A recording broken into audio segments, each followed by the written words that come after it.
Il y a une jeune femme qui a répondu à la question « Qu'est-ce que c'est pour vous la liberté ?»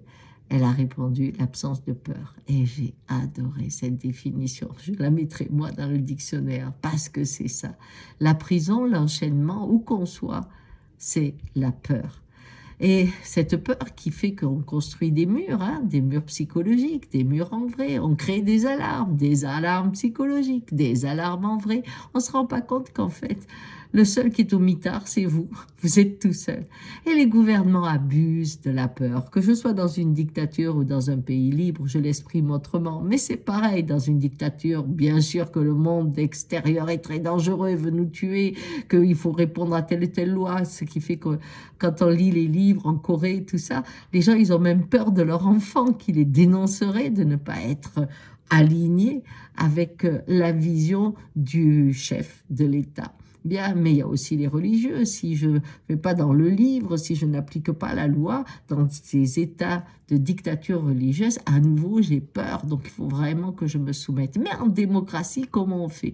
Eh bien, c'est les médias, c'est les films, c'est les livres, tout ce qui annonce l'apocalypse, qui annonce tout ce qui fait peur dans les pays, partout, et que le fait divers deviendrait quelque chose que vous trouvez au bout de votre rue. Hein?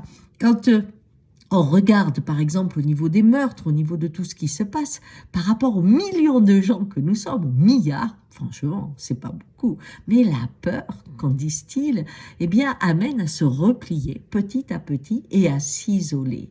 Nos murs sont d'abord les murs que l'on a construits. Alors, comment on sort de la peur? Eh bien, souvenez-vous, quand vous étiez plus jeune, vous aviez peur que vos parents vous engueulent, hein? Qu'est-ce qui fait qu'à un moment, vous êtes sorti peut-être par la fenêtre pour aller faire une boum, hein, alors que c'était interdit? Eh bien, ça a été la curiosité.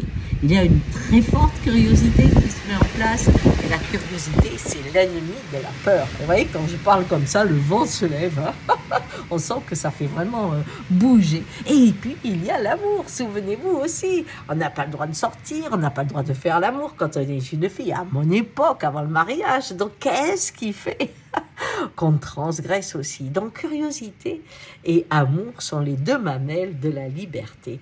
Eh oui, et c'est pour ça qu'on tient tellement à les fermer. C'est pour ça que vous n'allez plus au restaurant sans avoir lu le forum pour savoir si c'est bon. Vous voyagez plus sans avoir vu l'itinéraire pour savoir si c'est valable, ce que vous allez voir ou pas. Votre inconnu commence à être balisé parce qu'il y a la peur et votre curiosité s'amenuise. On vous prémâche l'information pour que la curiosité s'amenuise. Vous croyez que vous avez des informations, mais en fait, votre cerveau s'endort.